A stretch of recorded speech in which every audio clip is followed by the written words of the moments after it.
Lesson number 1. Sun Tzu said, "In the practical art of war, the best thing of all is to take the enemy's country whole and intact. To shatter and destroy it is not so good." So too, it is better to capture an entire army, a regiment or company, rather than to destroy it. Lawrence of Arabia led an army in a revolt against the Turkish in the First World War. Huge Turkish guns faced the sea on one side, and a vast desert deemed uncrossable was on the other. Expecting no threat from behind, their guns could not be turned around. Lawrence led his men across the desert, attacking and capturing the city, rendering the guns useless.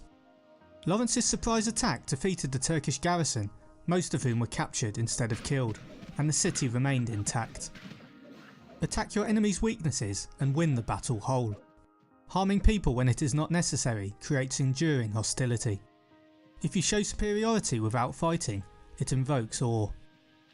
Lesson number 2. To fight and conquer in all your battles is not supreme excellence. Supreme excellence consists in breaking the enemy's resistance without fighting. Helmut von Moltke the Elder's greatest triumph was the victory over the huge French army in the Franco-Prussian War, won with relatively little bloodshed. Moltke surrounded the fortress the French had retreated to.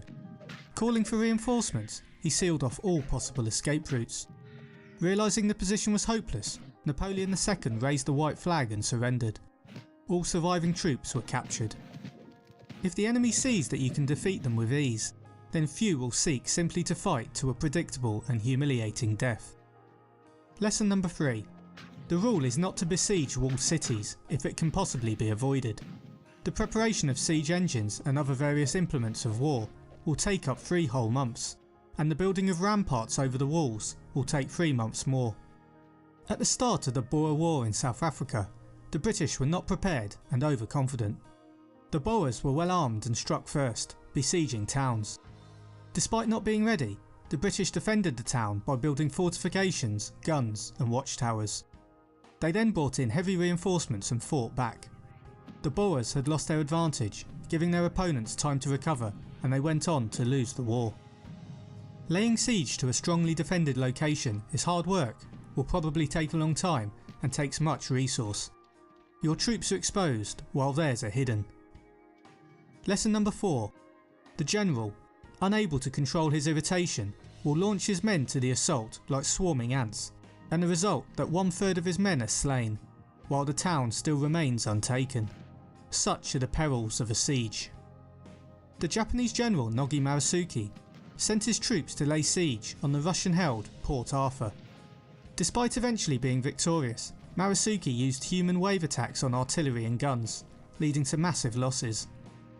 Frustration in the face of an impenetrable enemy is a dangerous companion for any leader, as is any emotion that clouds judgment. Lesson number 5.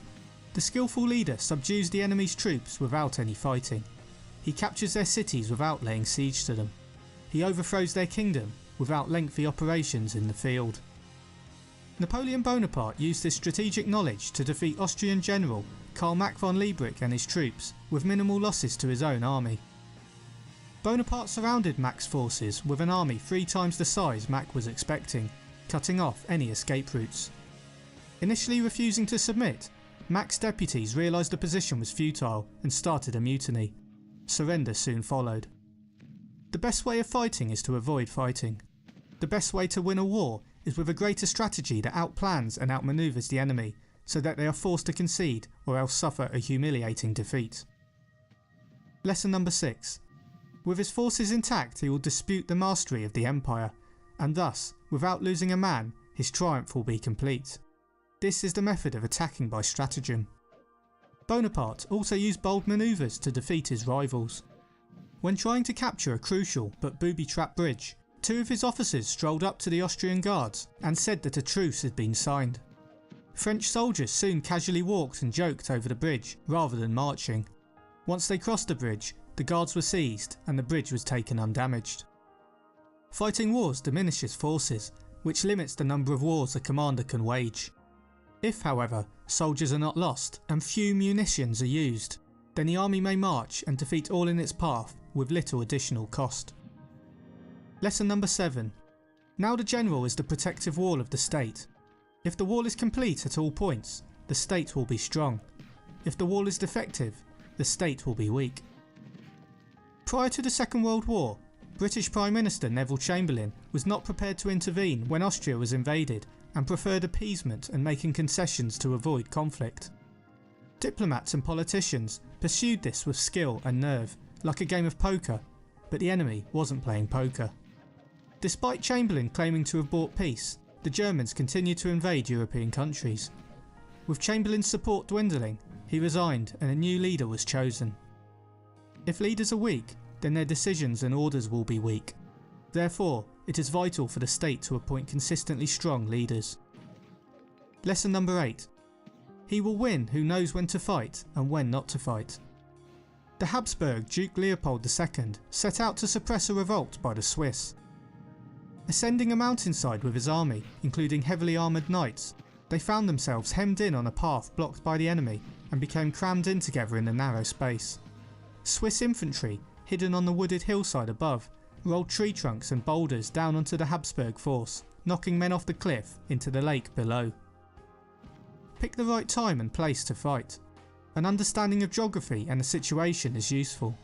Beware of an enemy who have strength in either. Lesson number 9. He will win who knows how to handle both superior and inferior forces. In the Battle of Agincourt, Henry V took on his French opponents, despite having only 1/4 of the amount of troops they had. He was victorious in part due to the small narrow field where the battle took place, allowing his archers firing arrows over a much longer distance to be protected by his men armed with stakes on the front line. You will not always have the greatest army, yet you can win. It is important to know the right fighting strategy. Lesson number 10. He will win whose army is animated by the same spirit throughout all its ranks. Colonel Joshua Chamberlain was commanding the Union troops in the Battle of Gettysburg. They were outnumbered and unable to hold off another attack. As a desperate measure, Chamberlain had his soldiers charge into the enemy rifles with their bayonets. A lieutenant ran forward, waving his sword and shouting. The other troops followed his courageous example. They shattered 2 lines of Confederate troops and saved the Union. A constant purpose and knowing the commander's intent keeps an army together with a clear, cohesive focus.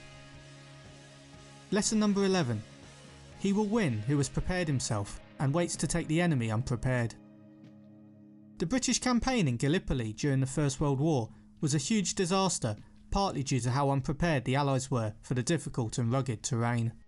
They also weren't ready for the strength of the Turkish resistance, who used landmines to great effect. An army will spend very little time actually fighting, but when it is not in combat, it should be preparing. Failing to prepare is preparing to fail. If you're prepared but your enemy isn't, then you have a huge advantage. Lesson number 12. He will win who has the military capacity and the sovereign does not interfere in his command. Napoleon Bonaparte was one of the great military leaders. As well as ruling on the battlefield, he also successfully engineered a coup to gain political power in France, crowning himself emperor.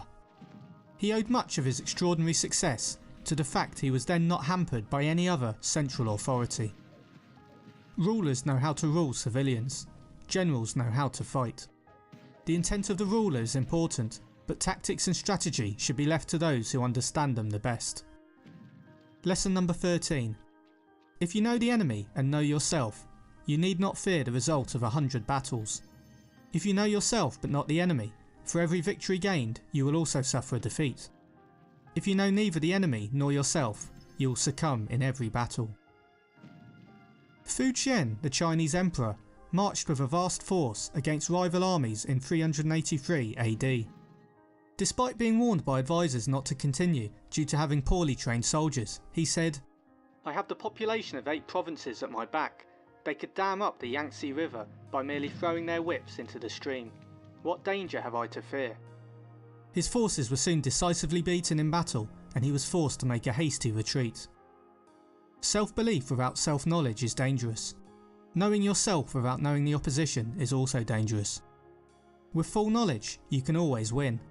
With weak knowledge, you can always fail. Be honest with yourself and know the opponent better than he knows himself.